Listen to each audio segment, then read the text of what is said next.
Hi, we are Nathan and Robin Fouts, and we are Faith in Freeways. The Lord just kind of dropped into my heart this idea of taking our RV with our family into cool places where people are doing amazing things for the gospel. So we loaded up the family in the RV and hit the road to highlight what these amazing ministries are doing for the kingdom.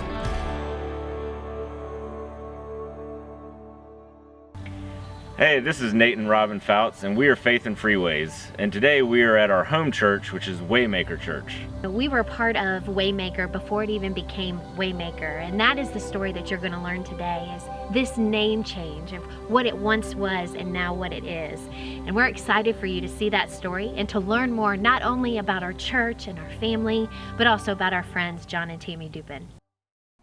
Hi, I'm Jon. This is my wife, Tammy, and we are the leadership team here at Waymaker.Church in the greater Lynchburg area of Virginia. And right now we're standing in our 76,000 square foot epicenter, the new home of where we're going to be for seasons to come. Back in 1999, my wife and I had the privilege of relaunching a 70-year-old church into a brand new church. We were driving down the street to the old country church building that this church used to meet in, and we passed by a street called Brentwood Lane, and we were trying to think of names for the church, and I thought, Brentwood sounds like a good name. Why don't we call it that? And my wife was like, yeah, let's do that.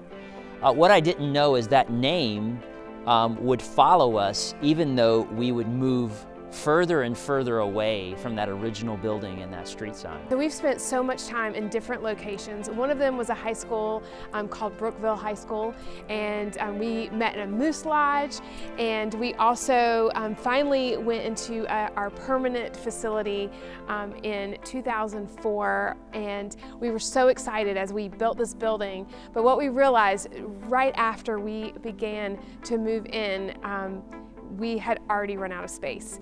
And so we ran into a space issue immediately. There was over 200 cars that we were having to turn away, and we realized that we did not predict the growth that we were gonna have in that building. And so we quickly outgrew that. We stayed there, we did 5 services, we did lots of different things, but we finally had to go portable.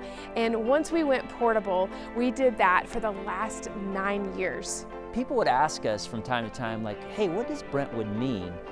And what's interesting is I had to explain, well, it was the street sign, and it really didn't make sense to people. So it didn't make sense to me that we would keep the name, but then again, it was our name in the community. In 2012, though, our church went through this really big struggle.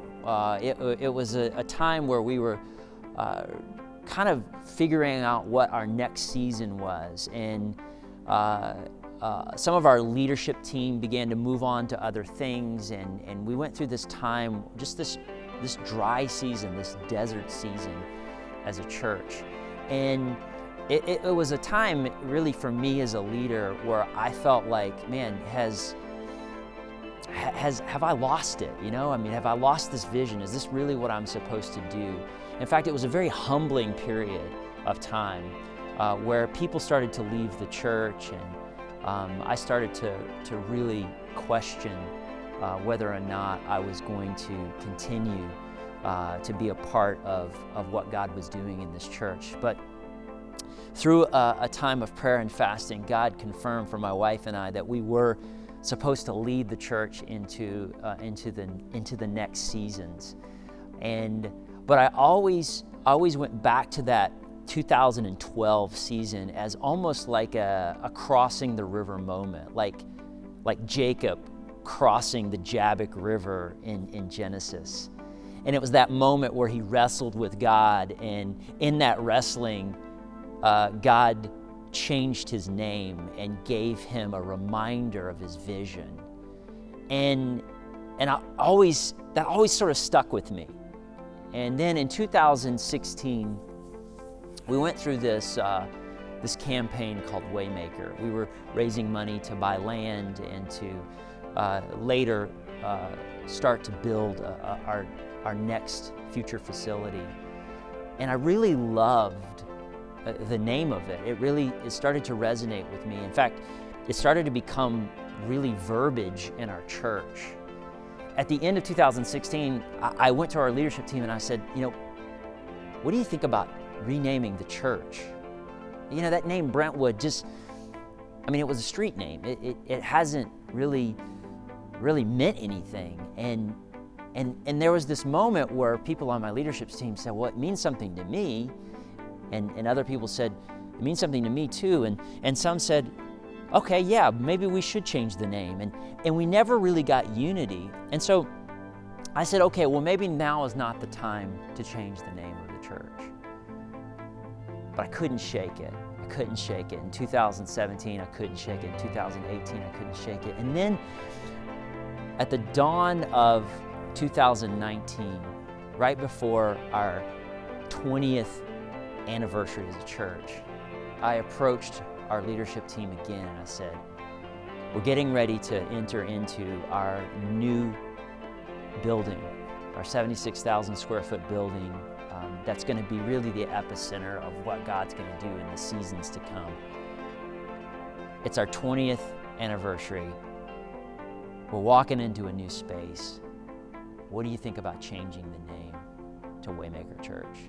I believe he's asking our name to carry our calling. And so starting today, we will be known as Waymaker.Church. Yes.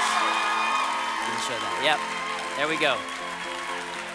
There was such unity in the timing. There was such unity in the name. Where our name used to be a street sign that we always had to explain, now our name carried our calling. That God is the Waymaker. He builds bridges. He removes obstacles for people to get where He wants them to be and be who He's created them to become. And He wants us to be Waymakers too. And so all of a sudden, the name of our church is also the calling of our church. And when people say, hey, what church are you a part of? I'm part of Waymaker.Church. Well, what does that mean? Immediately, the people of our church can explain the calling of our church through the name of our church. And so we began to take our people through the journey of a name change.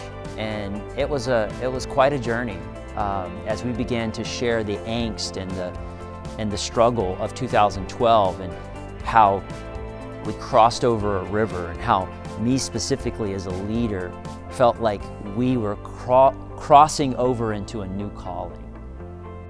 Thank you for joining us today with Faith and Freeways. We hope that we have somehow inspired you, whether you are a church leader, church goer, or have yet to be at church for the first time. We just hope that we've had an impact on you today. And I think that there may be some of you out there that are just stirred with this possibility of something new or change that might be coming. And we just want to encourage you, and we hope that this video inspired you to say, what is God really saying? And to lean into that voice and be obedient to it, because you never know how your ministry, your church, or even just you can impact your community. Don't forget to like the video, subscribe to our YouTube channel, feel free to share it. Also follow us on Facebook and Instagram.